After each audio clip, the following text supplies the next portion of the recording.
Welcome to Happy Death Day. You ever hear somebody play an instrument so nasty it sound like it got a criminal record? That was Little Walter. Man didn't just play the harmonica, he attacked it. Before him, the harmonica was campfire music. After him, it was electric, dangerous, unstable, like your uncle after 2 drinks and a bad decision. But here's the twist. He didn't die on stage. He didn't OD. He didn't go out in some rock star explosion. Nah. Little Walter died from injuries after a street fight. Yeah, one of the greatest blues musicians of all time took a punch and never recovered. Let's break it down. Little Walter was born in 1930 in Louisiana, but raised in Mississippi Delta territory, which means he was born straight into the blues. This wasn't Spotify blues. This was we picking cotton and life is pain blues. He was poor, like barefoot in the dirt poor, like we don't need toys, we got survival poor. By age 12, he's already gone, left home, just dipped. 12. Some kids run away to join the circus. Walter ran away to join the struggle. He starts hustling harmonica on the streets, playing for food, playing for coins, playing for survival. And here's the thing, he wasn't just good, he was disrespectfully good. Eventually, he ends up in Chicago. Now, if Mississippi birthed the blues, Chicago electrified it. And this is where Walter does something that changes music forever. He plugs his harmonica into an amplifier. Now pause. Today, that sounds normal. But back then, that was like putting rims on a horse carriage. Blues purists were probably like, "Sir, what are you doing to that instrument?" Walter said, "Turning it into a weapon." He joins up with Muddy Waters, one of the biggest names in Chicago blues. And Walter isn't just playing backup, he's stealing the spotlight. You ever see somebody so talented it makes the boss uncomfortable? Yeah, that energy. 1952, he drops Juke, instrumental, no vocals, just harmonica.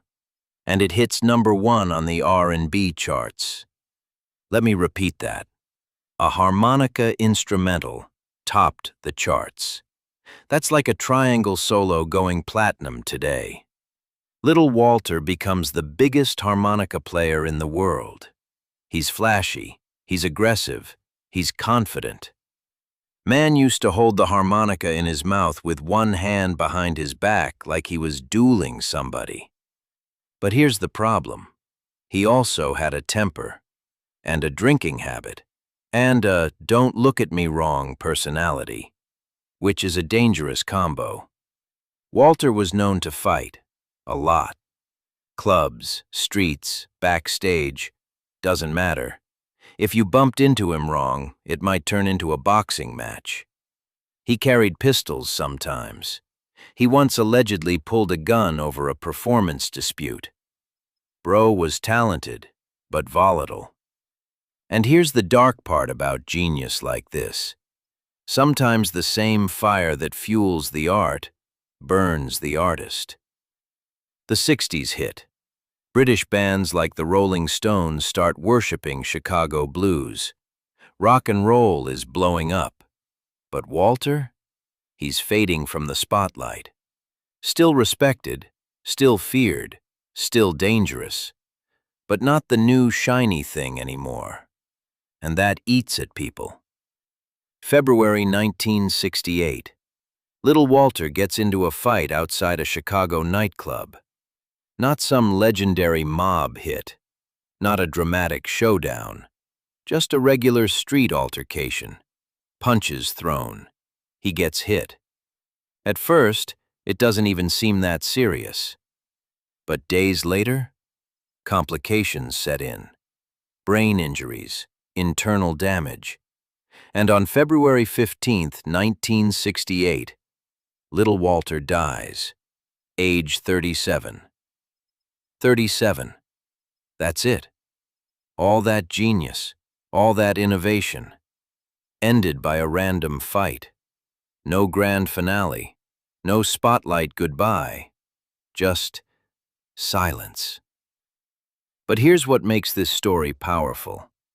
Every blues harp player after him, they're copying Walter. Every rock band that amplified harmonica, they're following Walter. He basically invented the sound. Without him, no modern electric blues. Without him, no blues rock as we know it. The Rolling Stones named themselves after a Muddy Waters song, but they worshipped little Walter's sound. He didn't just play music, he changed it. And like a lot of street legends, he didn't lose to fame. He didn't lose to drugs. He lost to pride, temper, and the streets that made him. February 15th, 1968. 37 years old. That's all the time the world got with little Walter. The man who turned a pocket-sized harmonica into a full-blown electric weapon. He survived poverty.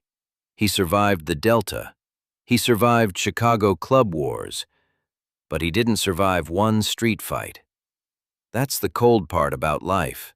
Sometimes legends don't fall in stadiums. They fall on sidewalks. Still, every time that blues harp screams through an amp, that's him. Still loud, still reckless, still untouchable. February 15th, 1968. Happy Death Day to the Harmonica King. Subscribe for tomorrow's Death Day. And remember, death is guaranteed. History is optional.